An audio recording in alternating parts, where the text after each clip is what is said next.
Maybe.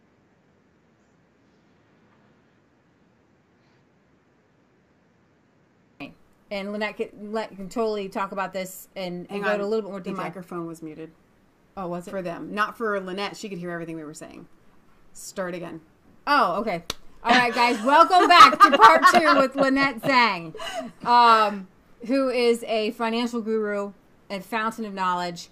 I'm just letting her pick it up. Explain to our viewers this AC chain and how the powers that be, the one world government, globalists, whoever, the IMF, whoever's in control of this stuff, they want to take your assets and make them into like a blockchain currency or something. Which means well, they want to digitize them. Yeah, digitize them. How do they digitize your goods? Well, what they do is they would hold title. Okay. Ownership title, right? So obviously I'm going to keep drinking coffee out of my mug, but that doesn't necessarily mean that I would own this mug. Wow, that's crazy. Right? Remember, what they're really, where they're moving us, have you heard of the term the sharing economy? Yeah, I've heard the term. I don't think I understand it. Well, what they want is they want the public to share everything and then just some to own stuff. Okay. So what they're talking about, and they've been testing this and they've been expanding it. For example, they bought there was a developer that bought a large block of property, real estate in Texas, and they were building homes on this property.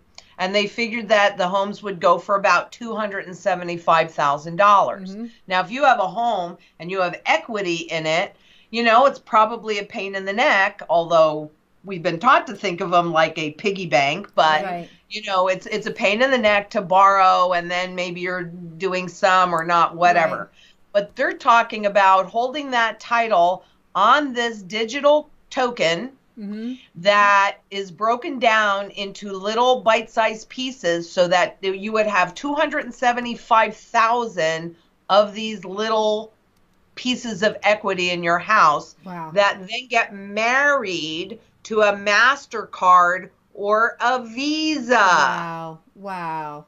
Making it very easy when you go to the mall. That's a graphic that I wanted to send you, and I'm going to have to ferret that out again. Okay. But it looks like the spoke of a wheel. So if you go to the mall and you see this dress that you want to, well, even though the title would be held on the coin too, but digitally buy it, it makes it very easy to spend your wealth and spend your equity. Wow. Now, since it's also in digital form and the IMF is the overall hub and everything travels around, it might be somebody in China or Sweden or Mexico that ends up owning little pieces of all of your equity. And what would be the purpose of it? Why would people be buying little pieces of somebody else's home? Well, because there's always an evolution, right? But if you think real estate prices are going to go up, you might want to buy a little piece of somebody's home.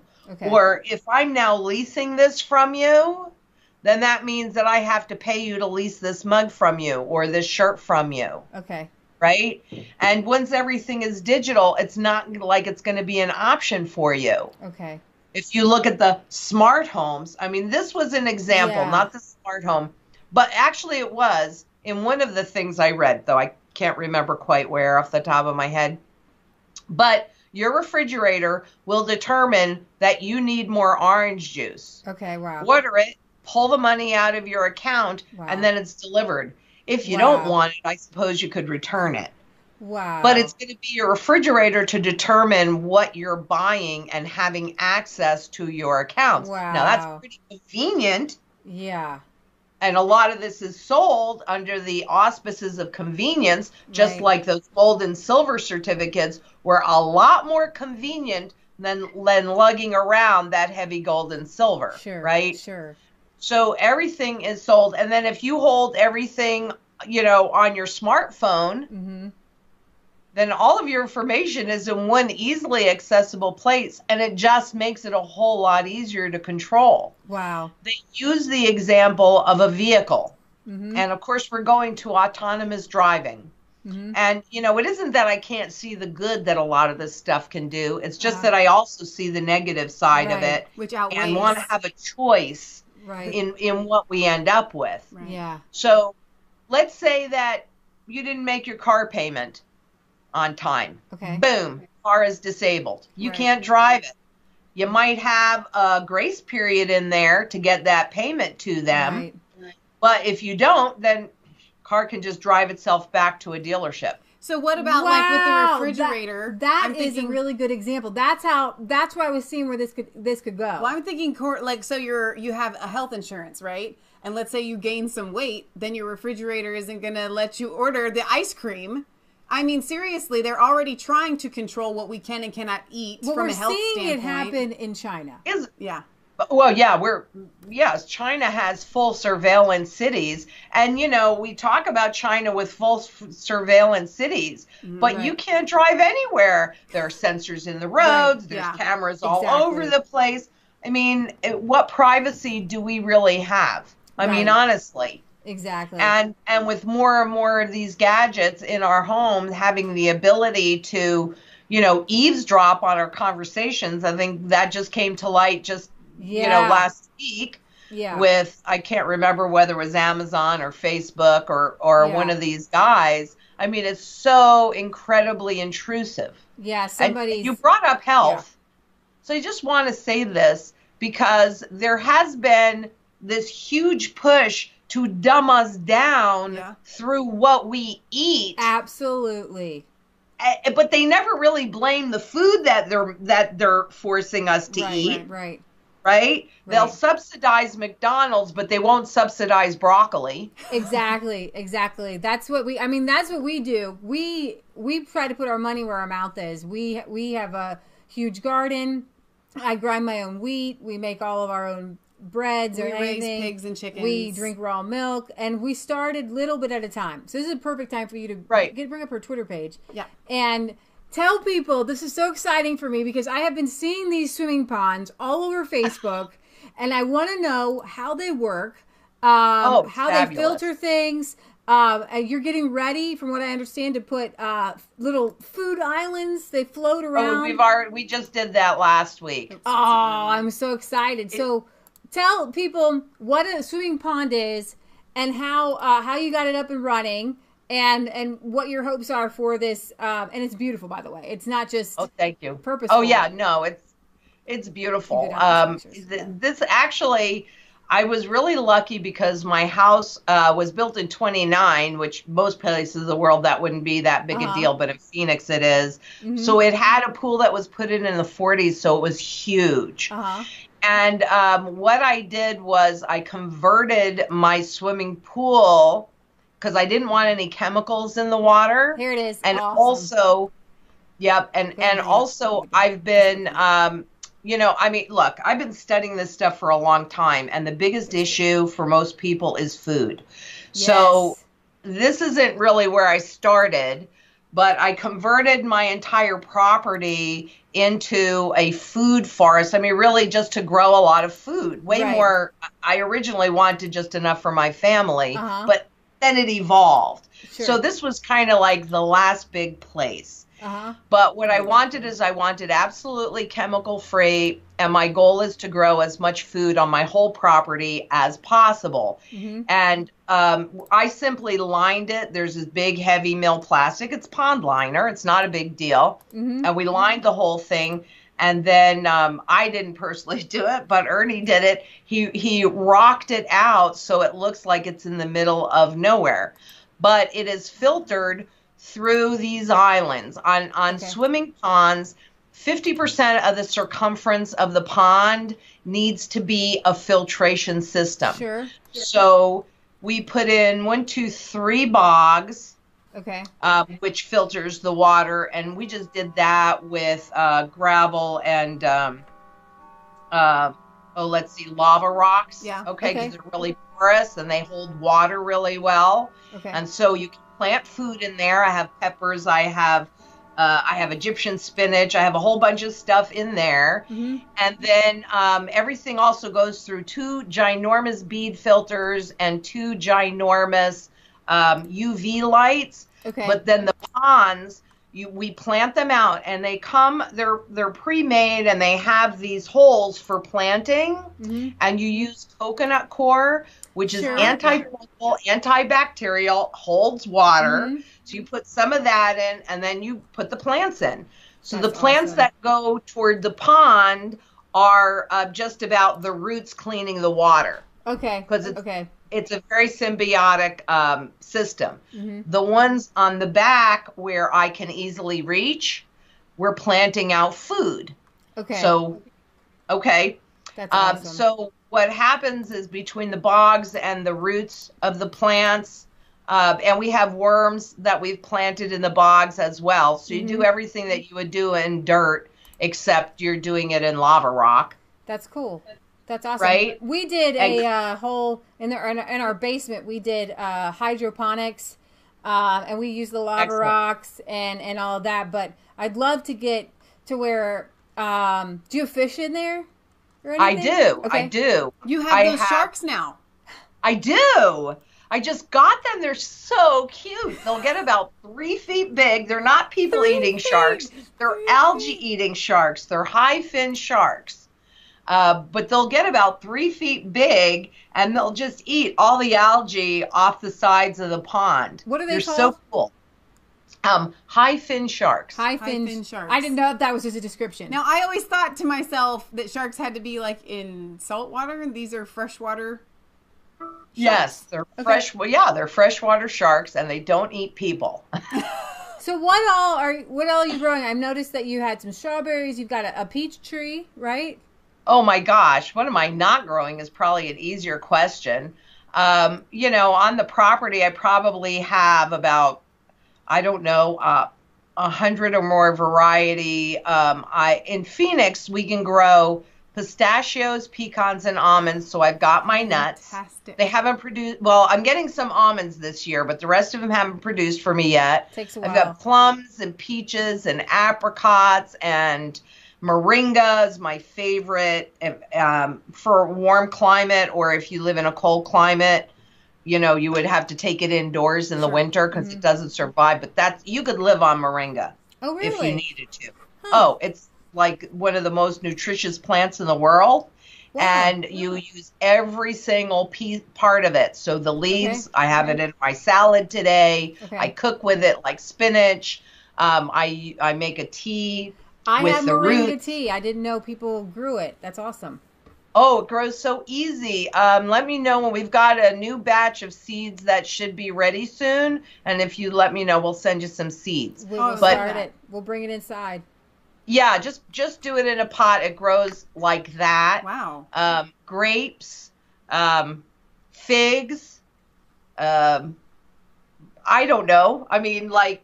So you're doing a lot of perennials. But do you have an annual garden as well? That's the swimming pond, right? I do. Well, yes, of course. I have, then of course I have my vegetables as well. So my eggplants and well, this is not cabbage season, but right now I'm eating squash from my garden.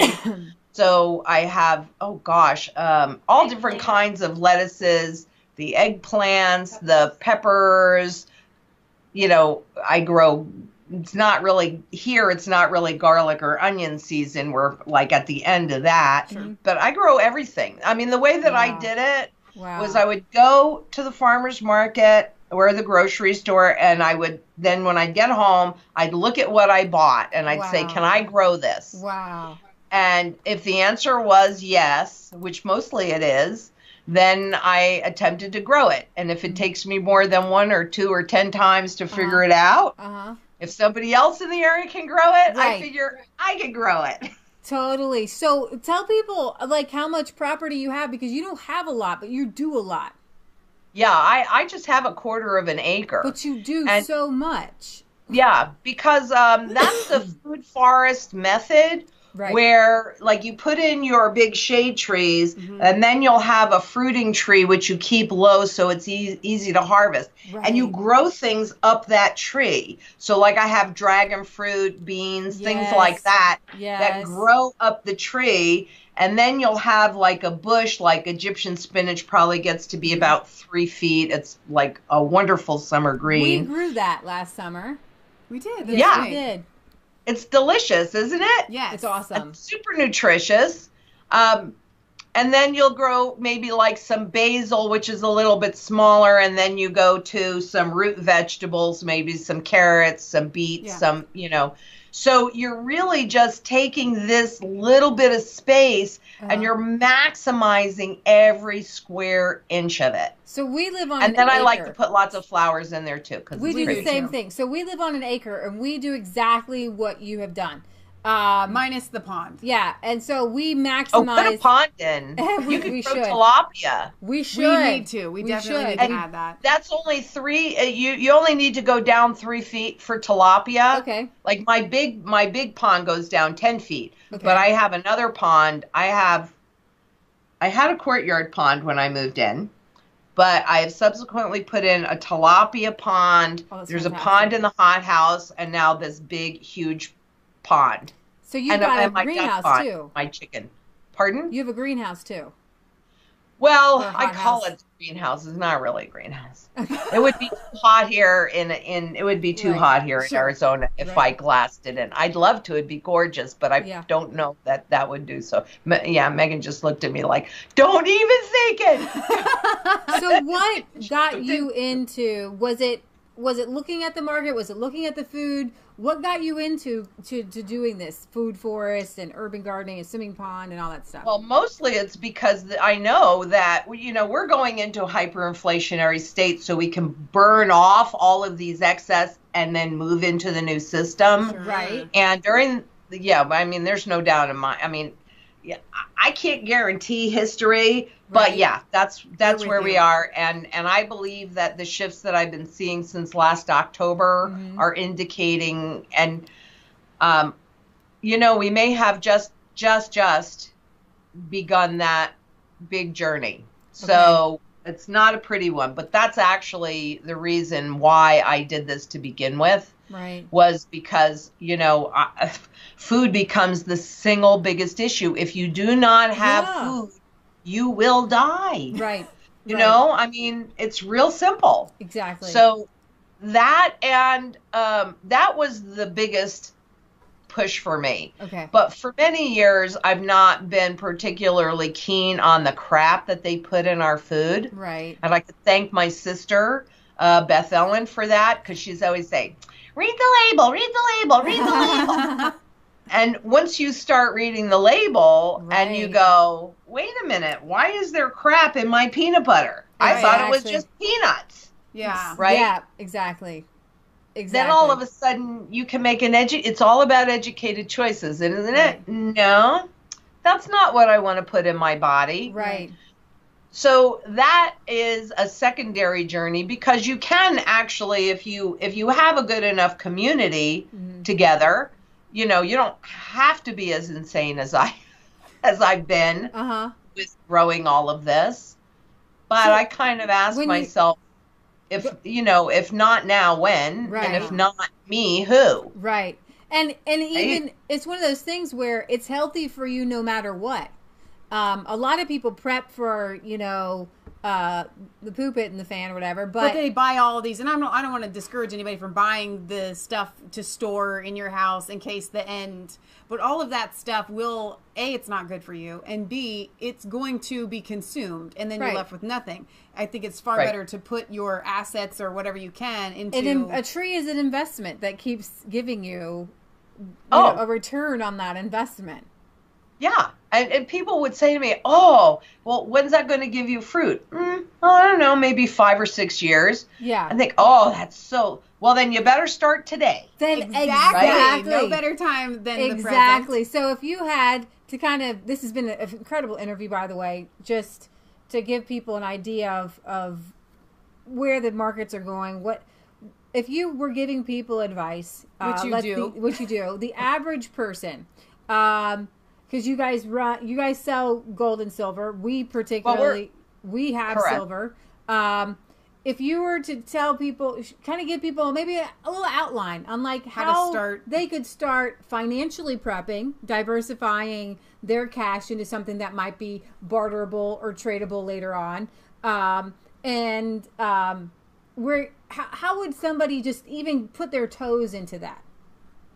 Well, for example, we are a full service physical precious metals brokerage house. So everything we deal with here is in the physical form. And number one, that's the only way that you really want to buy it, because if you don't hold it, you don't own it. Like not saying you can't do it inside of IRAs, but if you don't hold it, you don't own it. It always depends on where we are in the system. Yeah. What we really love to do is develop strategies for people. Right. Okay. Because, I see repeatable patterns. So I developed a strategy for me. And when I first came here in 2002, I built the infrastructure so that everybody, it's a little tweaked because obviously your circumstances and goals and what you have to work with are different than my circumstances, goals, and what I have to work with. So it's tweaked a little bit, but essentially it's the same, and it's based upon these repeatable patterns. Our minimum, because we think this is so important, our minimum is $500. Sure. Yeah, but that's doable for most people. Everybody. Yeah. Right. But also what everybody needs to understand is that with gold and with silver, regardless of the form, it is monetary at its base. Right. So if you have Aunt Bessie's salt and pepper shakers that are sterling silver, or a Mexican silver bracelet, those are both 92.5% pure. Wow. Yeah. And it does not matter what the condition is. Right. Okay? And the difference between my peaches and a silver coin is, number one, those peaches have a shelf life, and the coin's not. Right. And peaches, I might want to barter with somebody that is allergic to peaches. So now I want their blueberries. Now I have to go out and find someone. Right. Whereas silver and gold are universally accepted. Exactly. Okay. And so if you want to dip a toe, then first of all, look around at what you have, because you might actually have things that you don't realize, but they have that monetary value. And then, but you want a combination, because gold is the primary currency metal. Silver is the secondary currency metal. Right. When they do the reset, so they finalize, and some of your viewers might have heard the IMF, they talk about the need for a global financial system reset regularly. Yeah. Right? So how they do the reset, it really is simple, and there's only one way that they've done it all for 6,000 years, and that is to revalue the currencies which have no intrinsic value. They're used in one place. Okay. So the dollar, they revalue the dollar against physical monetary gold. Okay. And then in terms of that currency, gold goes up. However, what you need to understand is that means that currency has no value. So like in Venezuela, their currency has more value as a napkin for an empanada than it does, right? It has no value. They had an official reset on February 5th, where they devalued, because fiat government says this is money. Government can say this is not money anymore. Right. They did a devaluation of 99.6% on February 5th. Wow. And they officially reset the price of gold in terms of their currency, and that went up over 2,600 times. Wow. Not percent. Wow. Times. Wow. But it was not really the gold going up. Right. It was their currency going away. But that means now 90% of their population is in abject poverty. Yeah. That is what happens if all of your wealth is held in fiat products, like your stocks and bonds, mutual funds, ETFs, annuities, savings, all that stuff. Right. That's all fiat money products. Right. They want the stock market to go up so that you go, look at this, it's going up. But again, the currency officially is down to less than 4 cents. Right. And what you're seeing in Venezuela, a lot of people, they weren't farming like they were 50, 60 years ago. They weren't gardening like they were in the past. Well, they couldn't because they had this communistic outlook. I mean, where the government was paying them and giving them checks. So there's no motivation to work for yourself then. And it's Venezuela. They have a history of gardening, of growing their own food, of so meaning they shouldn't have been in this situation. Living off of family No, they farms. should not have. So even if they're... politicians do what politicians do, don't they? And central bankers do what central bankers do. Right. And we have to become our own central bank. Right. And we have to become as self-sufficient and independent as possible. Right. And those of us that understand what's happening, so we're of like mind and we're doing what we need to do to be self-sufficient. Right. To tell you the truth, I know earlier you asked me, well, what about the people that are ignoring this? Well, I don't think I'm going to ignore them, right? Yeah. I've had some people say, well, then good. No, you have to understand that this is perception management. This is the plan. Right. And they want people dependent upon the government. Right. But I'm going to tell you, if you are dependent upon the government for your food or for your medicine, I'm sorry, you will die. You will starve and you will die. Exactly. It's true. It is true. It's sad, but it's true. And I know. Venezuela has been this huge worldwide eye-opener to everybody, I think. To say, wait a minute. It should be. Yeah, it should be. It's not though. Because we have. And their stock market's going like this. Woohoo! It doesn't mean anything. But it looks like $1 trillion times zero is zero. Look good. It makes people look good. It makes the country look good, and it makes people like we have a lot of Bernie Sanders supporters on our Facebook page. We have a lot of them, and they agree with a lot of our, kind of going green and sustainable living thing. But when it comes to Venezuela, they just feel like it is the perfect model, and it just went wrong. It was just the government messed it up. For communist. For what they just is say it coming, hasn't been done I agree. Yet. Right. Is their kind of motto. It just hasn't been done yet. Correctly. So I have one more question that's kind of a silly question that my mom actually wanted me to ask you. Do you have this one? Because this is the one. I'm honored. Yeah, she it's kind of funny. I love. She says, why does crypto seem to mentally affect men more than women? She says you got Catherine Austin Fitz, LYNETTE Zang. You had the Fed Up woman on, Danielle, yesterday. You guys see crypto as a blockchain for asset confiscation, but very few men are saying it. It's like they have gold fever.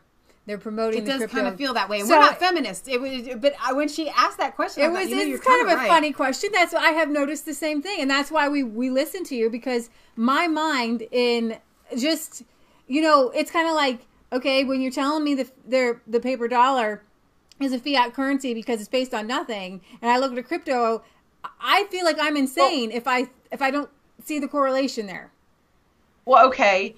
It's not based on nothing. That's what they want you to think. But it's the dollar right now is actually based on debt. So let's go back to the start of the conversation. Okay. When we were on a gold standard, you were swapping your labor for somebody else's labor. Okay.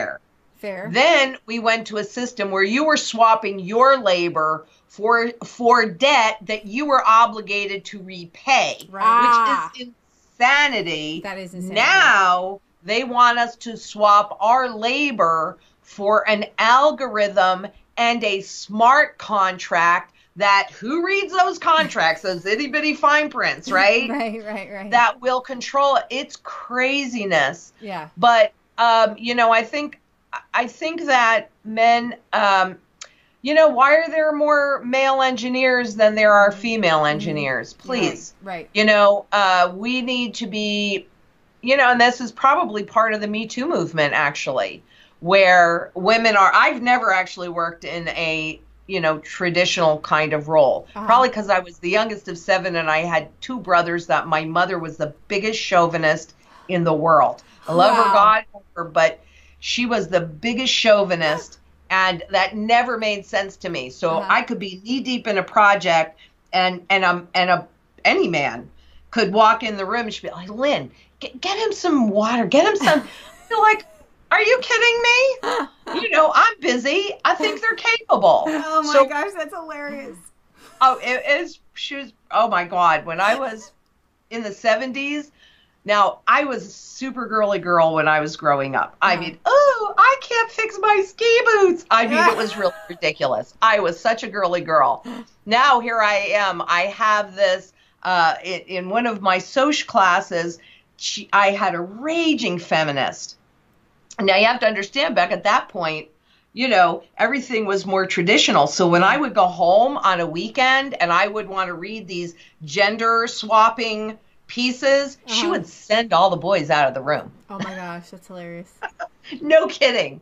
So, I think that women really are coming into their own and these days, but I think, I hate to say this, but I think sometimes males have a tendency to be more kind of like hot dogs, hot diggity dog. Yeah. It's a new thing. They like that technology. Yeah. They're like really into it. I get the way it was sold, that it goes around the system. I don't think it goes around the system. I think it is the system. I think it does. Agree. I think it is the system too. And I think a lot of people, I think honestly, because of a lot of what you're saying and some other people online are putting out there, I do think people are waking up to the fact that it might not be. It smells a little fishy. It smells fishy. It does smell fishy. But I thought that was a funny question because it was a thought in my head as well. I did not want to voice it, but it was a thought. I was like, because I follow a lot of people on, I even follow, Alex Jones and David Knight, and they're, David Knight's promoting crypto, and I love David Knight actually. But I'm like, I can't go with you on the crypto, man. I can't go there. But it does kind of feel like gold fever. It does feel like gold fever because especially it went up to 20,000 or something, and now it's back down, and so. Well, and understand what this does is it gets eyes on the topic. What they need is adoption. Right. Okay, that's what they need. So understand that by saying it went up 20,000, that was to get a lot more eyes and a lot more buy-in of this. Right. That's always happens. Now, I don't think that it's going to be Bitcoin. It's going to be, and I have this whole money flower from the biz, Bank for International Settlements, and you can see where gold and silver fall in that money flower. And it's the only piece, it's the biggest piece that is outside of the purview of the central banks. Okay. Everything else, there's a little space for some private cryptos, right? But those cryptos are not out of the system, and the central banks do not see them out of the system. That's they do not. Wow, and you already have seen crypto thievery, and you can falsify it. You can But understand too, a lot of what's happening right now, and this is pretty typical, is that the most of the governments and central bankers are doing regulation light, if any regulation at all. Right. So they're letting the private market really develop this, which is always what they want. If you read their work, they constantly talk about creating distance between their policies and how it is presented to the public. Right. So they're really letting the private markets develop this, get the eyeballs and the acceptance on it, and then once that's complete, and and think about this too. In a crash, if you look at Greece, this happened in Greece as their economy was imploding. Part of the problem there was they had most people using cash, not as much in the credits and the debits and the transactions that were easy to track. Right. Well, that didn't work for them, right? That didn't work for them. They want to be able to, once everything is crypto, the governments and IMF central banks talk about this all the time. Right. They can then do lifetime taxation. Right. Yes. they'll know every single penny that you earn, every single penny that you spend. Right. If you have a bad year here, but you have a great year here, they can go back and claw. Right. So for governments, this is about taxation and the ability for you not to even withhold the tax. Wow. Right? But maybe maybe you send in tax and the government, no, you won't be able to do that. Everything will be automatic. Well, you brought up a really good point with Greece there, real quick, because they are so upset with people with the cash that they're making it difficult to use cash, and so that they can tax people. What they said was people are skirting taxes by making cash transactions, and they want to make that. They want to outlaw that. Absolutely. And to me, that on the surface, just right on the surface, it looks like a totalitarian government controlling you, because we should be able to make cash transactions. The government shouldn't be able to track everything that we're doing. But that's what they want to do. And Greece, that's big test. Yeah. Wow. That's a really good point. And just to get into that a little bit more, let's see who's really running the show in Greece. The IMF. Okay. And you can look at the history of the IMF once they start mushing in a country's finances. Right. And I know that Greece has been through, at least, because I did a piece on this, probably about 6 months ago or so. Mm-hmm. But they've had at least 14 different austerity measures since this thing started in, I think, 2012 or 13. Wow. And when they shut down the banks, and they're still not fully, they haven't lifted all of their bans yet, but a lot of that, they allowed some of the digital transactions to go through easier. So when they finally opened their doors again, what had happened? Just what they knew was going to happen. A flood of people going in to get debit cards and credit cards that normally would do cash. Right. And they want every single thing that you own. Right. Even if your child made you an ashtray in kindergarten. I'm not kidding, and I'm not exaggerating. Wow. They want everything is legally supposed to be registered. And if I gave you this mug, then I had to let them know that I gave you this mug, and you had to let them know that you received it. Wow, I see it happening. I can see that. One last question, because we brought up Greece. I'm really interested, while I have you, what do you think about the newly formed government in Italy, if you're following that at all? Because they're Eurosceptics and skeptic on the euro. Do you feel like they might put a wrench in this globalist spoke? There is a large global populist movement that's happening. And so, Italy is one of them. Italy, God, this is a really deep topic, but what you're looking at was a system that was essentially designed to fail from the beginning, which is that euro piece. Yeah. Because once a country pegs their currency to another currency, then their monetary policy has to match that, even though their economics don't. Right. So Germany, I mean, that's really a whole nother subject. The Brexit was one breakup off this. Right. Italy could very well be, but Italy's bond level, their debt level, I think they've got the 4th largest bond market in the world. And their banks are in deep doo-doo. And they own a lot of the government debt. So that's a whole nother topic. But yeah, absolutely. There are so many things that are floating around that any one of these could create a black swan event. Wow. And a black swan event is when we don't know what it is until it happens. Sure. So, I can look at these different shifts and market shifts that I see happening in here, and I know that indicates that the system is definitely breaking down. It's been on life support. The life support is just not working anymore. There's been too much deterioration in the system, and everybody knows, not the public, but everybody there knows that they have to transition this system into the new system. And exactly which is going to pull that trigger. I mean, I've been talking about the shift in the LIBOR.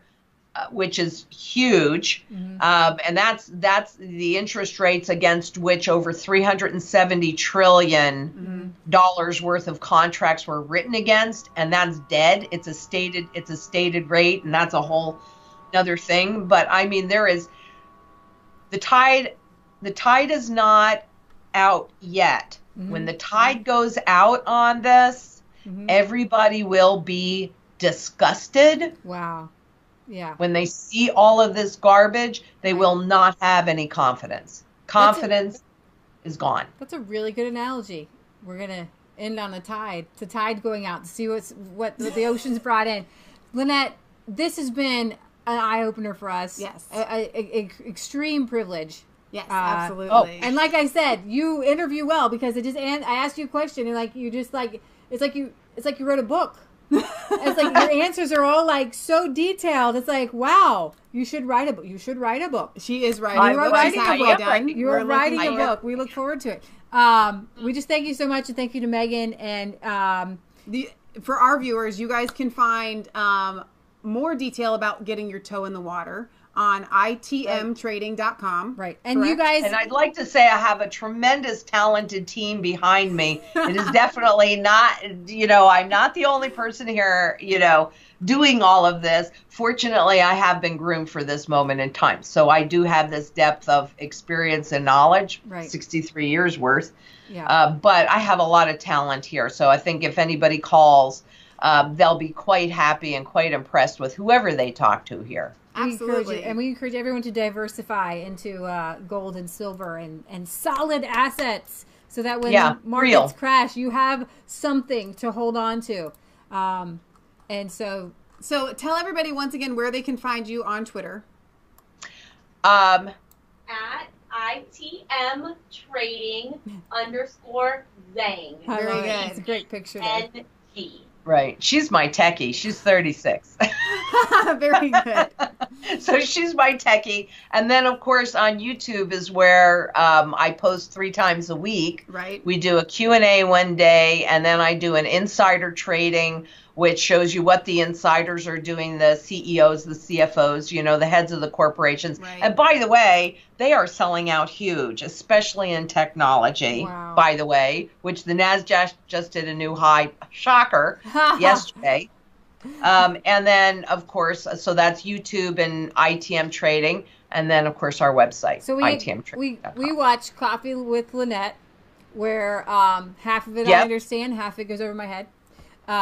But I enjoy it because there's pieces that I pick out, and there are people that we watch on YouTube. We don't watch TV, we watch YouTube. So Lynette is one of those shows that we watch. So it's been a wonderful privilege and pleasure to have you on, and maybe we'll do it again in a year or so. We'll see what's happening. Yeah, to get an update. But thank you again, Lynette. And to our viewers, make sure that you're subscribing to ITM Trading on YouTube so you can keep up. Because every time we listen to Lynette, we learn something new. Right. And something that she said before makes more sense.